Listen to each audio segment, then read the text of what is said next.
Assalamualaikum warahmatullahi wabarakatuh. Para pemirsa Songo Channel dimanapun Anda berada, masih bersama kami Songo Channel, dan di sini kami akan coba ceritakan sejarah berdirinya Kerajaan Pajang sampai dengan runtuhnya Kerajaan Pajang.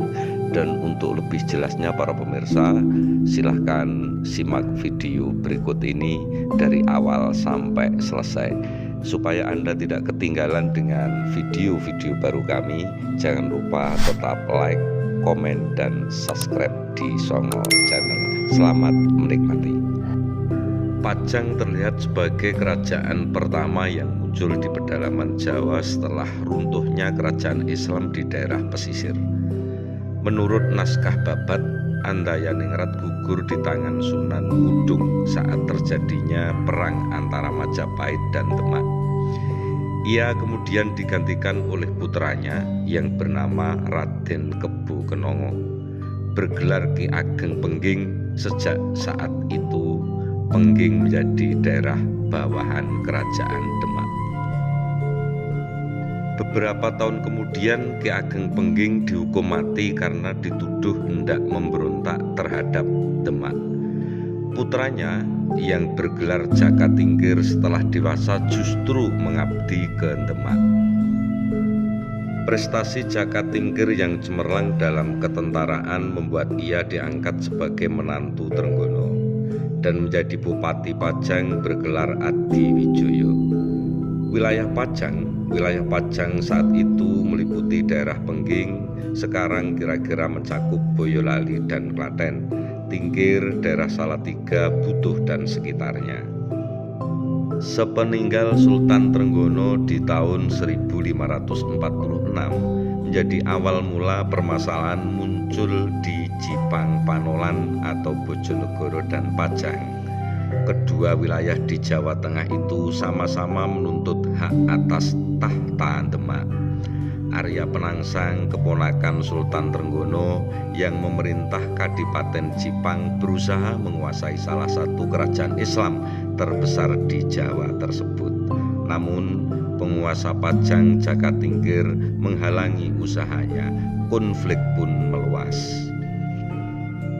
Diceritakan Serat Kanda, Jaka Tingkir adalah menantu Sultan Trenggono karena menikahi Ratu Mas Cempaka.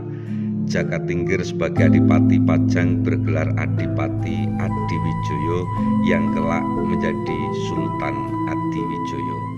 Secara keturunan jelas ia tidak memiliki hak apapun atas Demak. Tetapi tidak lama setelah pemakaman Sultan Trenggono, Jaka Tingkir mengumumkan kekuasaannya di Demak. Pengangkatan mendadak Jaka Tingkir itu dilakukan berdasarkan pilihan rakyat Demak Bintoro dan persetujuan seluruh adipati bawahan Demak. Ia lalu memerintahkan agar pemerintahan Demak dipindah ke Pajang. Seluruh benda-benda pusaka yang ada di Demak juga tak luput dari perpindahan tersebut. Sebagai pewaris sah Demak, Sunan Prawoto seharusnya menggantikan kedudukan Sultan Trenggono. Tetapi ia diceritakan tidak ingin naik tahta dan secara sukarela menjadi priyayi mukmin atau susuhunan di wilayah Prawoto adalah desa di Kecamatan Sukolilo Pati. Sebuah pesanggerahan yang digunakan Raja Demak selama musim hujan. Hal itulah yang kemudian mempermudah Jaka Tingkir untuk mengambil alih kekuasaan. Selanjutnya Sunan Prawoto naik tahta, namun Sunan Prawoto kemudian tewas dibunuh sepupunya, yaitu Arya Penangsang, Bupati Jipang di tahun 1547. Setelah itu Arya Penangsang juga berusaha membunuh Adi Wijoyo, namun gagal. Dengan dukungan Ratu Kalinyamat, Bupati Jepara, dan Putri Trenggono, Adi Wijaya dan para pengikutnya berhasil mengalahkan Arya Penangsang. Adi Wijaya selanjutnya merebut tahta Demak lalu mendirikan Kesultanan Pajang. Pada awal berdirinya Pajang pada tahun 1568, bahwa wilayah Pajang yang terkait eksistensi Demak pada masa sebelumnya hanya meliputi sebagian Jawa Tengah. Hal ini disebabkan karena negeri-negeri Jawa Timur banyak yang melepaskan diri sejak kematian Sultan Trenggono. Pada tahun 1568, Adiwijaya dan para adipati Jawa Timur dipertemukan di Giri Kedaton oleh Sunan Prapen. Dalam kesempatan itu, para adipati sepakat mengakui kedaulatan Pajang di atas negeri-negeri Jawa Timur sebagai tanda ikatan politik Panji Wiryakrama dari Surabaya atau pemimpin Persekutuan Adipati Jawa Timur dinikahkan dengan putri Adiwijaya. Negeri kuat lainnya yaitu Madura. Madura juga berhasil ditundukkan Pajang. Pemimpinnya yang bernama Raden Pratanu alias Panembahan Lemah Dhuwur juga diambil sebagai menantu Adiwijaya. Pada zaman Kerajaan Demak, Majelis Ulama Wali Songo memiliki peran penting, bahkan ikut mendirikan kerajaan tersebut. Majelis ini bersidang secara rutin selama periode tertentu dan ikut menentukan kebijakan politik Demak. Sepeninggal Trenggono, peran Wali Songo ikut memudar. Sunan Kudus bahkan dituduh terlibat pembunuhan terhadap Sunan Prawoto, Raja Baru pengganti Trenggono. Meskipun tidak lagi bersidang secara aktif, sedikit banyak para wali secara pribadi-pribadi masih ikut berperan dalam pengambilan kebijakan politik Pajang. Misalnya Sunan Prapen bertindak sebagai pelantik Adiwijoyo sebagai raja.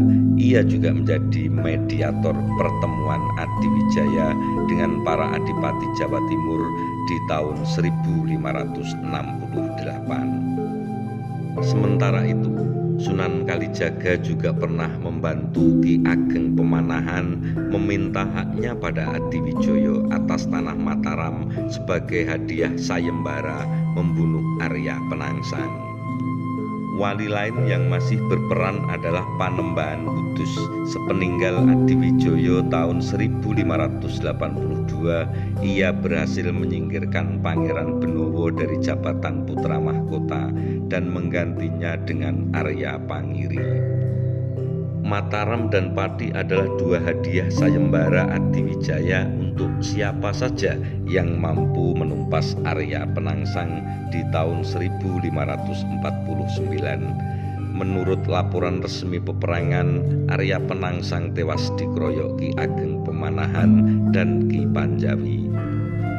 Ki Panjawi diangkat sebagai penguasa Pati sejak tahun 1549, sedangkan Ki Ageng Pemanahan baru mendapatkan hadiahnya di tahun 1556 berkat bantuan Sunan Kalijaga. Hal ini disebabkan karena Adiwijaya mendengar ramalan Sunan Prapen bahwa kelak Mataram akan lahir menjadi kerajaan yang lebih besar daripada Pajang. Ramalan tersebut menjadi kenyataan ketika Mataram dipimpin Sutowijoyo putra Ki Ageng Pemanahan sejak tahun 1575. Tokoh Sutowijoyo inilah yang sebenarnya menumpas Arya Penangsang. Mataram di bawah pimpinan Sutowijoyo semakin hari semakin maju dan semakin berkembang. Tahun 1582 meletus perang Pajang dan Mataram disebabkan Sutowijoyo membela adik iparnya yaitu Tumenggung Mayang terkait hukum buang ke Semarang oleh Adiwijoyo kepada sang Tumenggung. Perang tersebut dimenangkan pihak Mataram meskipun pasukan Pajang berjumlah lebih besar. Sepeninggal Adiwijoyo terjadilah persaingan antara putra dan menantunya, yaitu Pangeran Benowo dan Arya Pangiri sebagai raja selanjutnya. Arya Pangiri didukung Panembahan Kudus berhasil naik tahta di tahun 1583. Pemerintahan Arya Pangiri disibukkan dengan usaha balas dendam terhadap Mataram. Kehidupan rakyat Pajang terabaikan akibat kemelut tersebut. Hal itu membuat Pangeran Benowo yang sudah tersingkir ke Jipang merasa prihatin.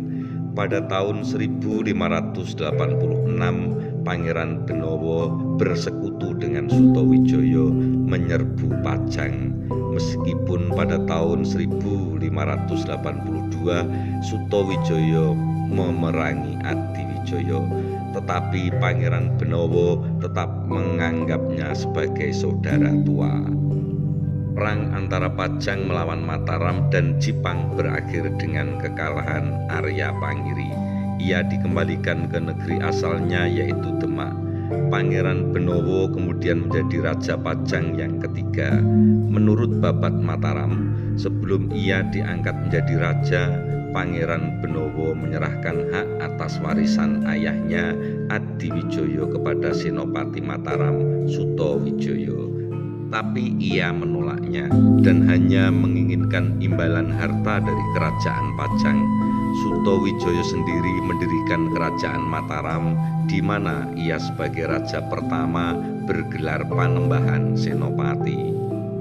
Kekuasaan Pangeran Benowo atas Pajang hanya bertahan 1 tahun setelah pengangkatannya. Pemerintahannya berakhir pada tahun 1587. Yang menurut salah satu sumber, ia meninggalkan Pajang untuk membaktikan diri pada agama di Parakan atau bagian utara daerah Kedu. Tidak ada putra mahkota yang menggantikannya, sehingga Pajang pun dijadikan sebagai negeri bawahan Mataram. Pada saat itu oleh Senopati Mataram, kekuasaan atas Pajang telah dipercayakan kepada salah seorang pangeran muda dari Mataram bernama Pangeran Gagak Bening atau adik Sutowijoyo, dengan mengangkatnya sebagai bupati di sana. Di bawah kekuasaan Raja baru, Kerajaan Pajang telah melakukan pemberontakan besar dan perluasan istana kerajaan. Namun pemerintahannya tidak bertahan lama. Sekitar tahun 1591, 3 tahun kemudian ia meninggal. Sebagai penggantinya, Raja Mataram yang saat itu telah diakui kekuasaannya oleh banyak raja di Jawa Tengah, menunjuk putra Pangeran Benowo, cucu almarhum Sultan Adiwijoyo, untuk memerintah Pajang sebagai vasal atau wilayah asosiasi Mataram. Sesudah Senopati Mataram meninggal pada tahun 1601 dan selama pemerintahan penggantinya, Panembahan Sedo ing Krapyak di tahun 1601 sampai dengan 1613, Pangeran Benowo II memerintah Pajang tanpa kesulitan besar meskipun dengan usianya yang masih muda. Pada tahun 1617 hingga 1618 timbul pemberontakan besar di Pajang melawan kekuasaan Sultan Agung. Pemberontakan tersebut dibantu oleh sekelompok masyarakat yang tidak puas di Mataram.